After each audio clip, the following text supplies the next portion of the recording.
Welcome back to a new stage of building the Artesania Latina hermione.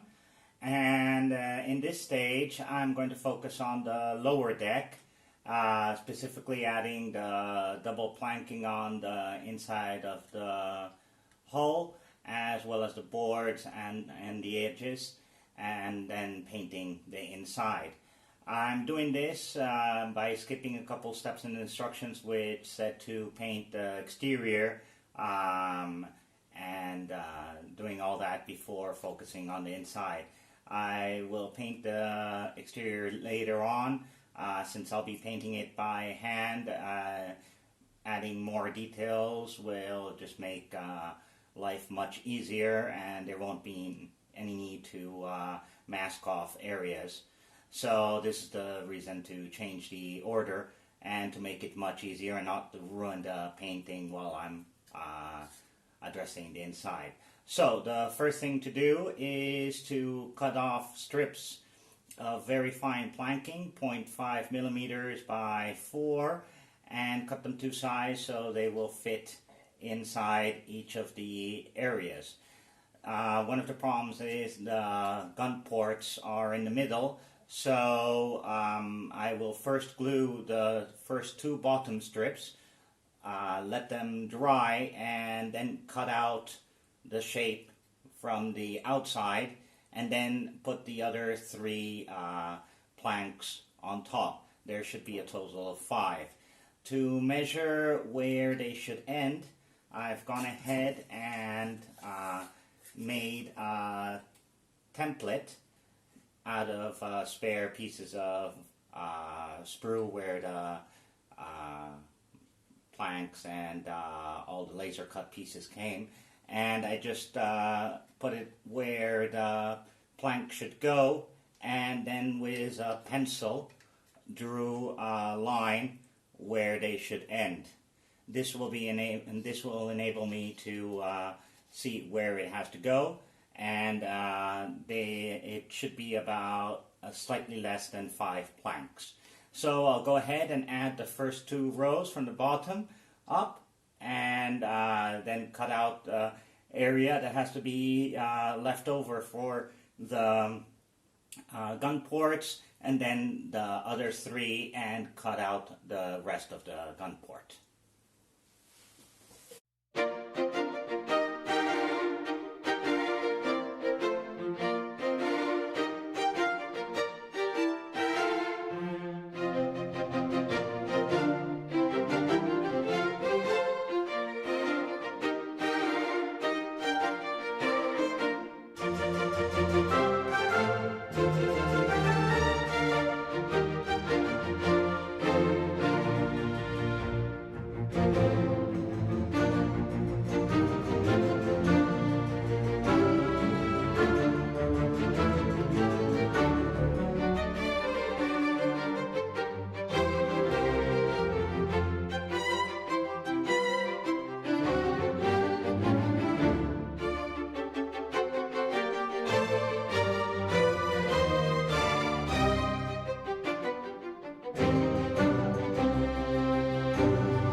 So now that the inside planking is done for the lower deck, I'm going to go ahead and start working on the framing of the gun ports.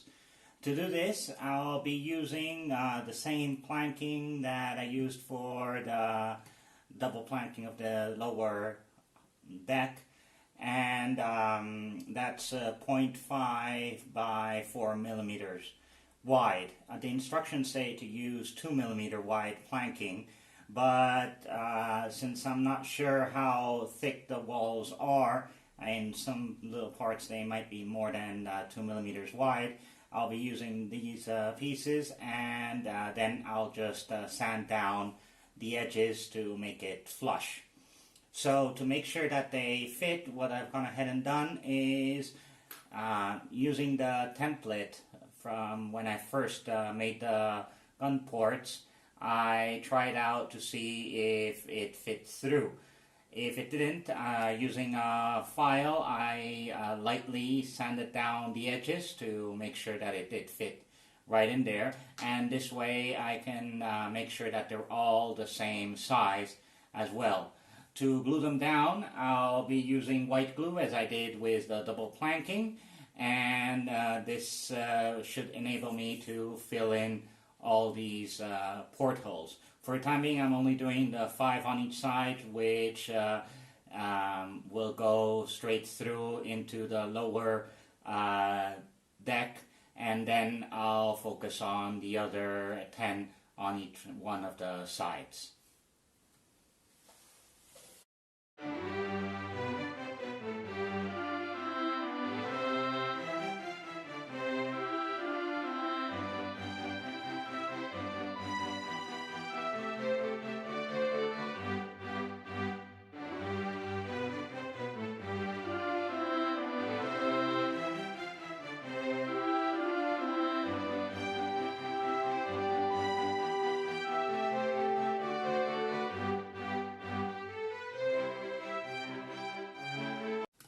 So now all the frames are in place, and what I've done is on the inside I've sanded them down with this specialty tool from Amati just to line them up with the inside planking. And on the outside I've gone ahead and added a little bit more filler and then sanded it down with a normal sanding block just to get rid of the small gaps that there were between the frames and the rest of the hull. So now that it's all nice and smooth, it's time to paint the inside. The side walls will be painted with scarlet color from Vallejo. It's the closest I've been able to find to the original colors of the ship. And the front and the rear bulkheads are fakes because they just simulate the end of the lower deck, so you can't see through it, similar to the holes for the gun ports, and that I will just paint with flat black. So that's the next step, to paint the inside, and that should more or less take care of the main part of the painting of the lower deck.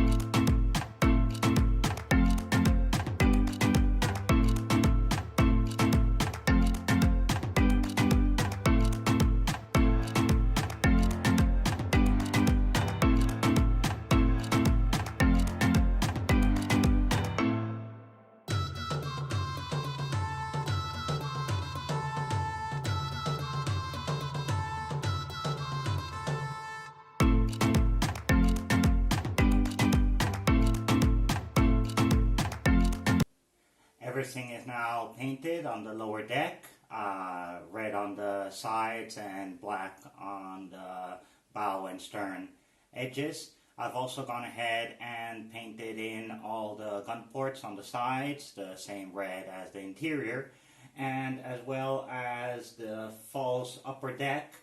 According to instructions, you have to paint the parts which will be visible red. But I've also gone ahead and painted the gun ports holes black, just so if you were to look inside, you will only see black. This is for the front and the back. So now that this is done, it's time to put the baseboards on the edges between the deck and the side walls. To do this, the instructions require 2x2 piece, and to shape it using one of their micro shapers, as they call them, and using one of the shapes that will give it the correct shape to put it in there. Once they are shaped, it is required to tint them with sepia color and then just glue them in around all the edge, obviously not the front or the back, since there wouldn't be a baseboard there. So to do this, all you have to do is choose the correct shape and scrape it along and until you get the desired shape. So I'll be doing that and adding it into the shape. To shape the wood with the scraper, the best option is just to use a tile, flat tile, and with the scraper, just lightly scrape in the profile that you want as horizontal as possible. It will take a while, and it's a matter of pressing down, not too hard, and just keep on going until you hear the bottom of the metal scrape against the tile, and that means the wood has adopted the shape that you need.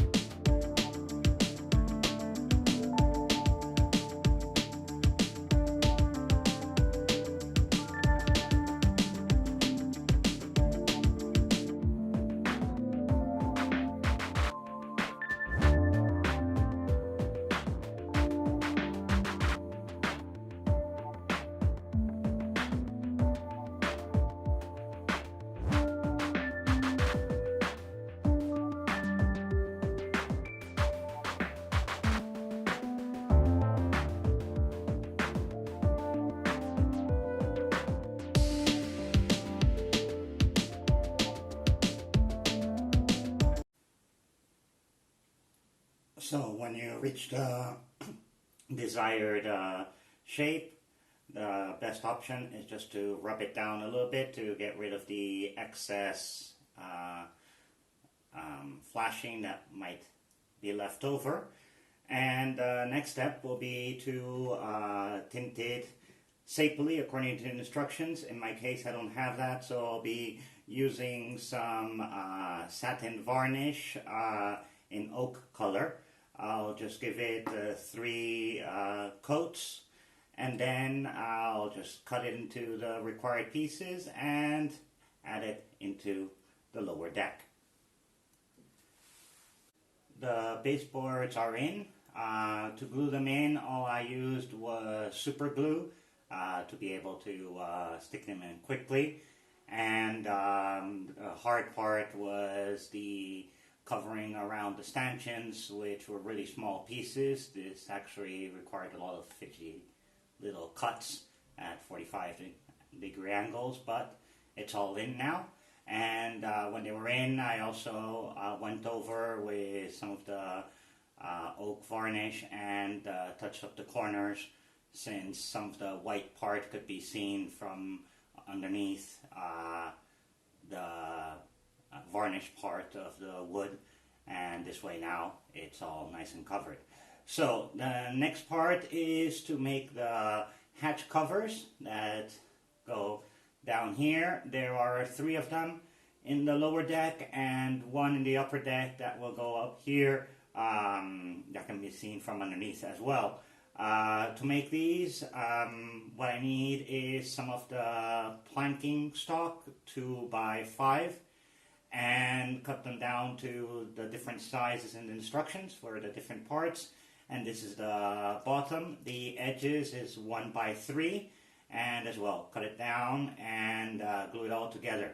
Once they are glued together, they have to be painted red like the sides, and then they need 4 eye bolts and rings on the sides, and one that will go on top also needs 2 vents. So that's the next part to work on.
Here's the end result. I've gone ahead and glued the 3 covers down to the lower deck, and upper one I've gone ahead and painted the bottom side as well, since it will be seen from underneath.